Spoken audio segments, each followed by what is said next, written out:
Greetings. Welcome to SurgePays' first quarter 2025 earnings conference call. At this time, all participants are on a listen-only mode. A question-and-answer session will follow the formal presentation. If anyone should require operator assistance during the conference, please press star zero on your telephone keypad.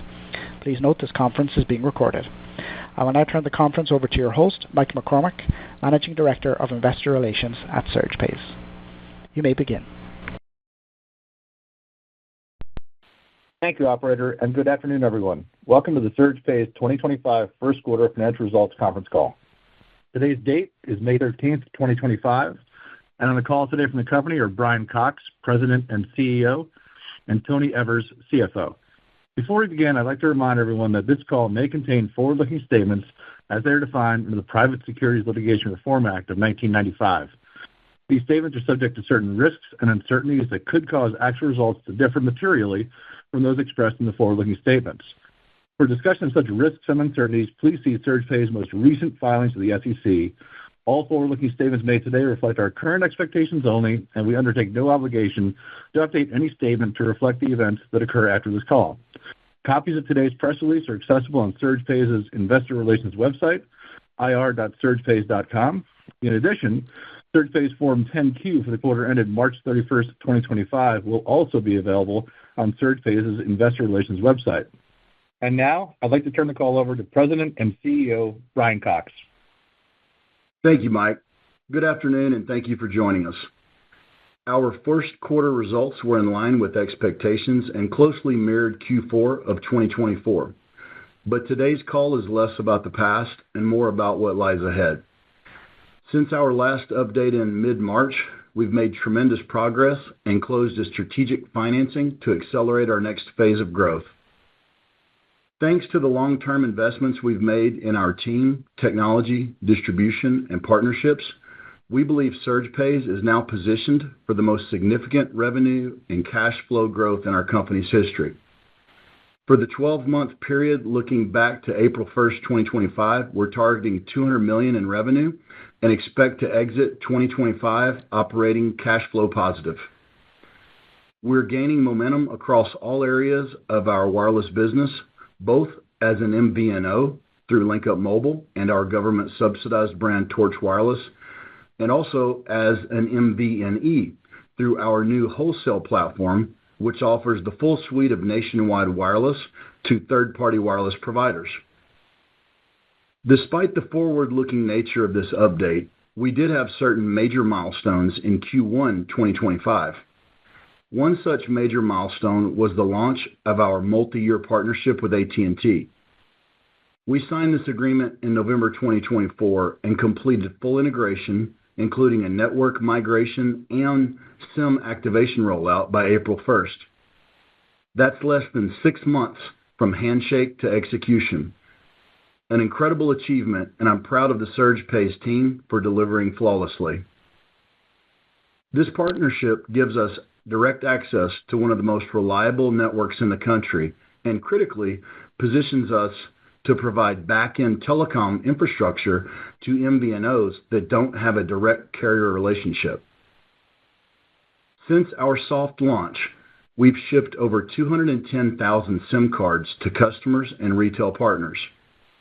Another 290,000 SIMs are in inventory, with 250,000 more arriving before the end of May to meet demand for both retail and wholesale channels. Our wireless services are sold and activated over our robust retail network, over 9,000 community-focused stores nationwide, serving as trusted transaction points for activations, payments, and top-ups. Our distribution model is local, efficient, and deeply integrated into the daily lives of our customers. The heart of this model is our point-of-sale software, which powers transactions and drives recurring revenue from activations and replenishments. It's not just a tool, it's our ecosystem, and it's a true differentiator. On the wholesale side, we're building a new revenue engine. As an MVNE, we're providing billing, provisioning, SIMs, and eSIMs to other wireless companies. This is an expected high-margin model with minimal incremental costs. Many MVNOs you see in the market today are actually sub-MVNOs. We're one of the few with direct carrier access, putting us in a rare and powerful position. To date, we've onboarded 3 MVNOs with 2 more in the integration pipeline. These partners collectively serve hundreds of thousands of subscribers, and they're looking to grow fast, giving us a path to rapidly scale our platform and reoccurring revenue base. In many ways, we believe we've built a uniquely powerful engine that blends technology, innovation, and distribution, and we're just getting started. We're in advanced talks with national distributors, each with footprints in tens of thousands of retail locations. One of those is HT Hackney, which services over 40,000 convenience stores. We utilized the Hackney new product shows recently to roll out our latest concept for fast-paced convenience stores, the phone-in-a-box product. This is a retail-ready grab-and-go solution that allows stores to sell and instantly activate wireless service by scanning at the register. The phone and plan combined retail for under $100. To prove our concept, we brought in 2,600 smartphones already kitted with the SIM installed and custom box packaging and peg hook ready. We sold out in under 30 days. We will replenish these while continuing to monitor the feedback and what sells best at the store level. We can offer a range of smartphone options from good to best and are excited to see the results as the LinkUp brand gains traction in the market, enabling store owners to generate revenue from both the retail phone sale and the monthly top-ups for plan payments. Based on the feedback from the new product shows and its quick sellout, early results are promising. Here's the kicker. Every store that sells the phone in a box joins our network because they will need to accept top-up payments for the monthly wireless plans. This means each store becomes a new activation point, not just for wireless service, but for our entire product suite. We believe this model unlocks exponential growth. We're watching closely and focusing on which product or service provides the fastest path to onboard stores. This is key to scaling to our near-term goal of 100,000 locations operating on the SurgePays platform. I want to take a moment to recognize a key leadership move. We recently promoted Darren Winfrey to President of Sales and Operations. Darren is a proven revenue driver and a veteran operator responsible for over $1 billion in sales in his prior roles. His effective leadership gives me the freedom to stay focused on the big picture, building value, scaling the business, and driving stock performance. Many of you have asked about how we plan to fund this growth and whether we're considering issuing equity. Here's what I'll say. Our team holds significant equity in the company. We're deeply aligned with long-term shareholders, and that guides every capital decision we make. We worked hard to structure the right financing, a non-dilutive, long runway, and shareholder-friendly solution. I'm pleased to share that our largest outside shareholder, Cable Car, stepped up with a $6 million investment. Their support is a decisive vote of confidence in our vision and the execution we've demonstrated so far. The 24-month convertible note amortizes at month 8, converts at $4 per share, and includes an option for the company to repay early. We believe this capital provides us with the flexibility to move quickly and execute our rollout without delay. And based on our current trajectory, we expect to be cash flow positive by the end of December 2025. To sum it all up, SurgePays is at a major inflection point. We've transitioned from a reseller to a platform, from a distributor to a telecom partner. We believe we're building something bigger, backed by strong fundamentals, and driven by a leadership team that knows how to execute. We have the products, the partnerships, and now the capital. We're entering a phase of high growth and high impact, and we're doing it the right way, with discipline, with purpose, and with our shareholders in mind. Thank you for your support and belief in our mission. I'll now turn it over to Tony for a detailed review of our Q1 financials. Tony? Thank you, Brian, and good afternoon, everyone. For the first quarter of 2025, we reported revenue of $10.6 million compared to $31.4 million for the same period in 2024. The decrease was primarily due to the shutdown of the ACP federal funding, which ceased in June of 2024. In addition, we received no revenues from our lead generation services in 2024 and have discontinued that business as of December. Our platform service revenue growth was robust, generating $8.3 million in the first quarter of 2025 as compared to $2.5 million in the first quarter of 2024. This increase, in part, is a result of our new sales director hired earlier in the year. Gross profit was a loss of $2.9 million for the first quarter of 2025 compared to $8.2 million of gross profit for the first quarter of 2024, due almost entirely to the shutdown of the ACP federal funding and our strategic decision to utilize our strong balance sheet to protect our previous ACP subscriber base and distribution network, while we transition the base over to either a non-subsidized MVO product, LinkUp Mobile, or into Lifeline, another subsidized program. SG&A expenses decreased by 28.6% year over year to $4.4 million during the first quarter of 2025 as compared to $6.1 million for the first quarter of 2024. This decrease was primarily due to a reduction in contractors and consultants, professional services, compensation, and insurance, partly offset by an increase in computer and internet, advertising and marketing, and other expenses. Loss from operations was $7.6 million in the first quarter of 2025, compared to $1.8 million in operating profit in the first quarter of 2024. Our reported net loss and loss per share were $7.6 million and negative 38 cents per share. Our loss and loss per share were adversely impacted primarily by the ending of the federally funded ACP. Turning to the balance sheet, our cash equivalents, and investment balances as of March 31, 2025 were $5.4 million compared to $11.8 million as of December 31, 2024. Subsequent to the quarter, and as Brian mentioned, we closed on a $6 million financing. The note carries an interest rate of 15% per annum and matures 24 months from the date of closing. Amortization of the note begins at month 8 with prepayment option in excess of amortization in whole or in part at any time with 5 days advance notice at a 2% premium to principal amount plus accrued interest. The note has a fixed conversion price of $4 per share beginning at month 8 from the date of issuance, subject to monthly conversion limits.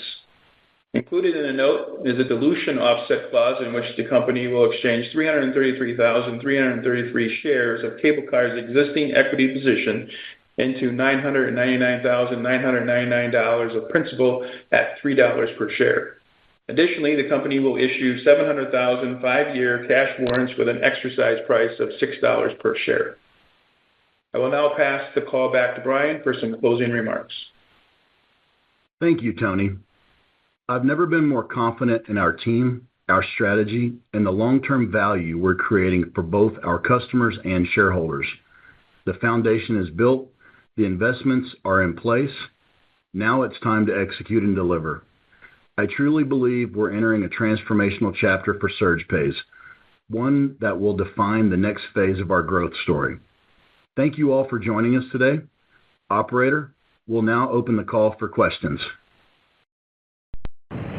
Thank you. At this time, we will be conducting a question and answer session. If you would like to ask a question, please press star 1 on your telephone keypad. A confirmation tone will indicate your line is in the question queue.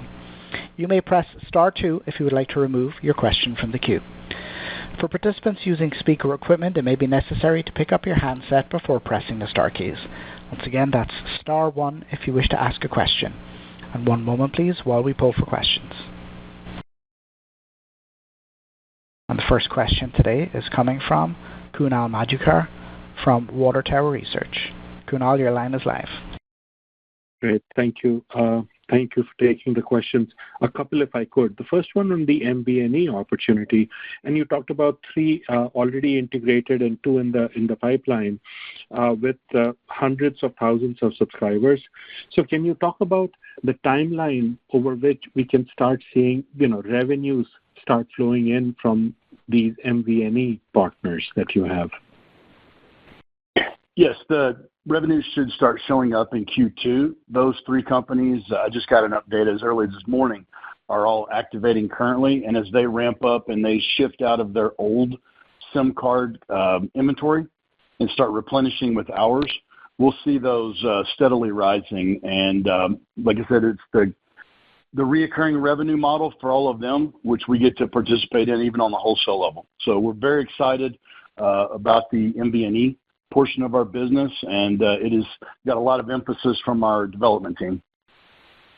Thank you. And then another one on the SIM card. So you disclosed that by June, you should have about 800,000 SIM cards, either distributed or within your inventory. How are you distributing it among your subscribers, existing subs, the retail network that you have, and the MVNEs that you're partnering with? It's almost, if you look at it, like a triage across all facets of our company. We have to have inventory in stock because there's let's say a 4-week turnaround from the time we order SIMs to the time we get them. And once you've got folks heating up and selling, you've got to be able to replenish those sales distributors and sales teams or wholesale companies. You can't run out of SIMs. So this will stock us internally with our inventory. This will give us inventory to activate on the government subsidized portion of our business lifeline and get that inventory out to folks that are doing activations in the field. It'll give us inventory for link up, get the hands of the distributors, master agents, the wireless stores, the convenience stores. It'll give us the SIMs to do our next round, if you will, of our phone in the box concept, based on the feedback we get and what type of phone and more offerings through the phone in the box program. And then it'll also give our initial inventories to the new companies that are coming on that are buying wholesale from us on the MVNE side. So by the end of that month, that's our projection by the end of June. And then we should be in a constant replenishing mode where we keep a watermark of inventory to be able to absorb any bursts of sales that we have, depending on the market. But that's the way we're going to move forward, and that's where we feel like we've got that'll get us a good baseline, and then we'll obviously ramp up our ordering of SIMs as the adoption of our product kicks off and scales up. Great. Actually, if I could, one, you on the MVNE side, you talked about high margin recurring revenue from the MVNEs. Can you talk about the economics and how we should model out in terms of if you get one MVNE subscriber, how many does it translate into? And then ultimately, when we are thinking of these hundreds of thousands of subscribers, how should one think of adoption for your part of the service for those subscribers? That's a tricky question because you're trying to put the same T-shirt on multiple MVNOs, and that MVNO may be a prepaid regional MVNO. It may be a lifeline MVNO that only operates in 4 or 5 states. It may be a big lifeline MVNO that operates nationwide, or it may be a prepaid company that operates nationwide. And I say that because that's literally the variety of companies that we're engaged with right now. So I think every company, almost on an individual case basis, will have their performance, based on what, and also their funding of their company and what their goals are. We're trying to align ourselves with people that want to grow rapidly. There's a lot of little guys out there that, are going to have to wait in line. But from an economic standpoint, it's hard to say, hey, with every MVNO we bring on, it's going to generate X. And even within the MVNO, when you're looking at a model where, and I can't get off into the weeds of the actual secret sauce of rates, but when you're when we're selling our product, how an MVNO contracts with us, you're going to have an MRC that they're going to pay us every month, and that would keep that SIM card active, and that would include an allotment of talk text, and then the commodity that's metered from there is data. So in the old days, you'd have a charge for your minutes, your text messages, and data. Now all of your unlimited text messages and minutes are included in the MRC, and the only thing that's measured is data. So again, if you have, let's say, a Lifeline company that's primarily in 925, not going to have a lot of data, but if our margins, if we've stabilized a good margin in the MRC and guaranteed ourselves a good, healthy 20 to 30% margin per subscriber they sign up, whether it's a $10 customer or a $30 customer, it won't matter too much to us, even though we do incrementally make more profit based on how much data they consume. So I think that's going to be one of those trickier ones to model out in your analyst mind, and something that we'll probably be looking at good ways that we could message that out to you as this unfolds, and you guys can start doing a blended average per MVNO or a blended average, blended margin per MVNO. But I think we're going to have to wait and see how that turns out in the wash for you guys to start modeling. Great. Thank you so much. Thank you. And once again, it will be *1 if you wish to ask a question today. The next question is coming from Ed Wu from Ascendiant Capital. Ed, your line is live. Yeah, congratulations on the progress. My question is, obviously, you guys have a very broad distribution network in the communities of these underserved customers. Are you seeing any change in the outlook of these, convenience store owner, of whether they're really concerned about the economy or whether they see any change in their customers' economic activities? We obviously have our ear to the ground and our neck deep in all of these communities, and whether it's a traditional gas station convenience store or a corner store or a community market, that community that really falls underneath that, let's just call it the wave break zone of the economy. There's normally not a whole lot of change based on craziness on the macroeconomics of the country. If anything, it's only going to increase our, available market.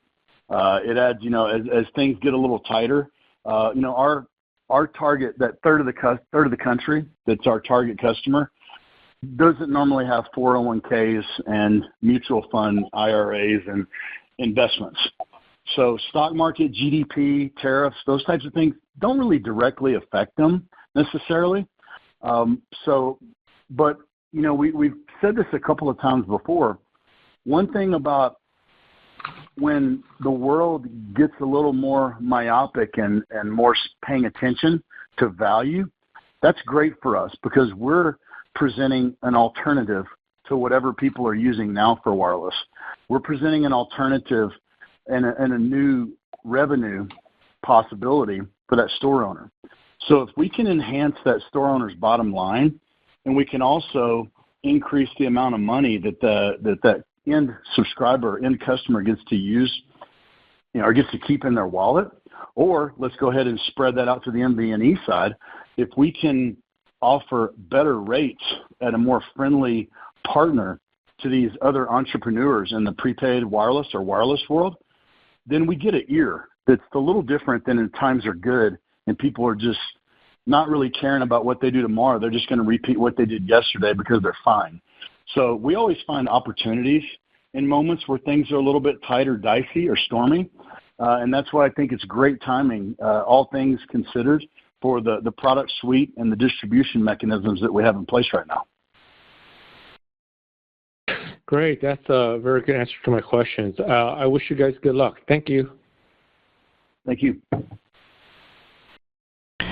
Thank you. And next we will have a follow-up from Kunal Madhukar from Water Tower Research. Kunal, your line is live. Hey, great. Thank you. quick one on the near-term goal of 100,000 locations that you talked about. Now, you're currently in just about maybe 10,000 locations. So that seems quite ambitious at first glance. But, if you have a near-term goal, you must have a lot of visibility into how you're going to get there. So can you please talk about, how you intend to get to 100,000 distribution locations?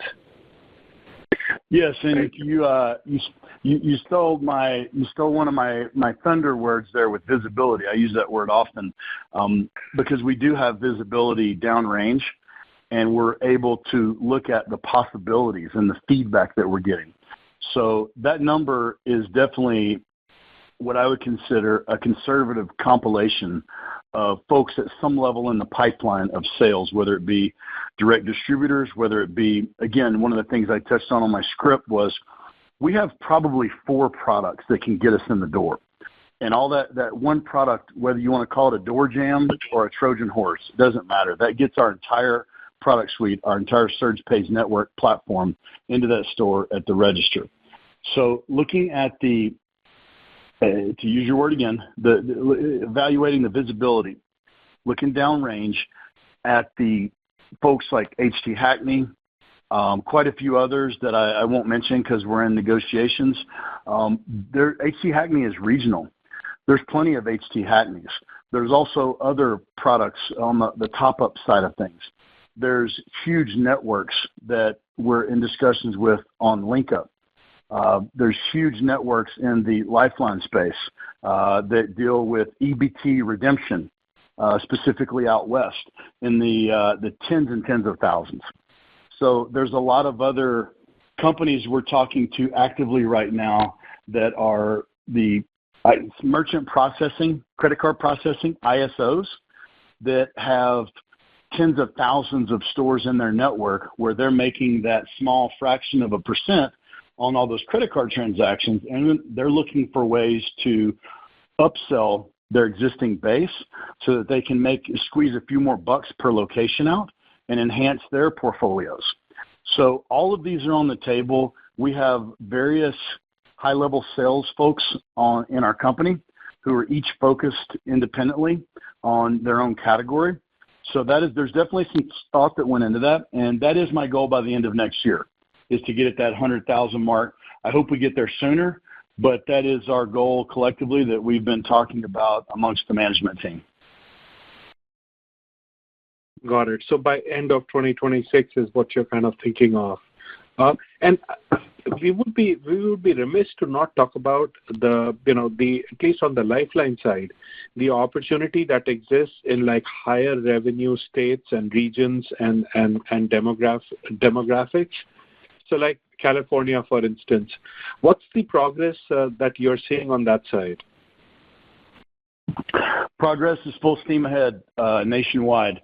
We're, after this financing, I wanted to also, look, let's be careful. I'm definitely a hard charger, a Viking, if you will.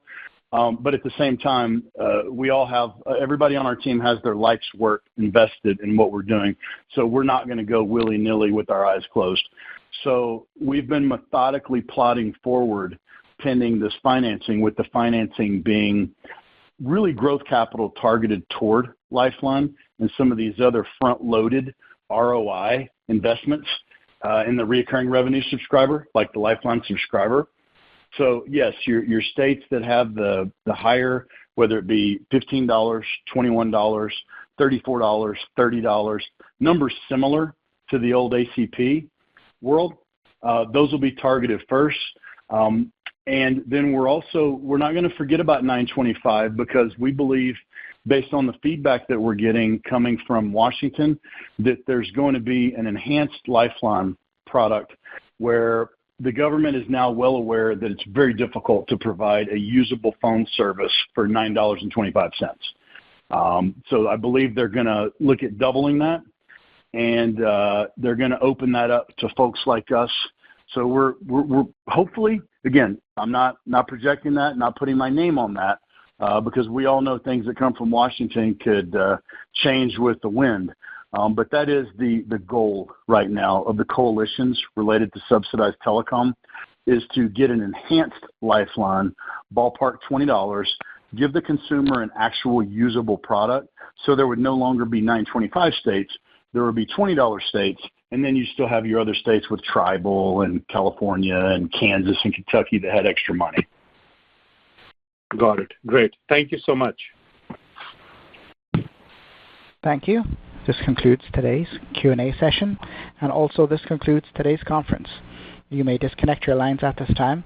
Thank you for your participation.